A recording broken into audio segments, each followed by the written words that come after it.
तर ज्या सर्व्हेबद्दल राऊत आणि वडेट्टीवार बोलले त्या सर्व्हेमध्ये मवियाला जास्त म्हणजे 26 ते 28 जागा मिळतील असा अंदाज व्यक्त करण्यात आलेला आहे आणि त्यावर आता अजित पवारांनी प्रतिक्रिया दिली आहे। या सर्व्हेनुसार महायुतीला 19 ते 21 जागांचा अंदाज दाखवण्यात आलाय, त्यामुळे अशा सर्व्हेला काहीही आधार नसतो।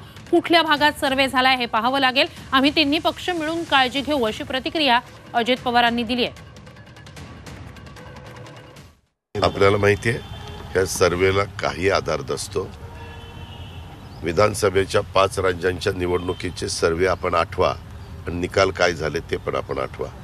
यामध्ये तुम्ही किती लोकांना, काही जर 10,000ला विचारतात, 25,000ला विचारतात, 50,000ला विचारतात, 60,000ला विचारतात। आता ते विचारत असताना कुठल्या भागातला सर्वे झालेला आहे त्याच्यावर ते सगळं अवलंबून आहे आणि त्यांनी सर्वे केलेला असला तरी देखील आम्ही तिन्ही पक्ष मिळून महायुती केलेली आहे। आम्ही त्याची काळजी घेऊ आणि अजूनही आमच्या हातात काही काळ आहे, त्याच्यामध्ये कुठं आणखीन कसं वातावरण हे महायुतीच्या बाजूला झुकेल अशा प्रकारचा प्रयत्न मनापासून आम्हाला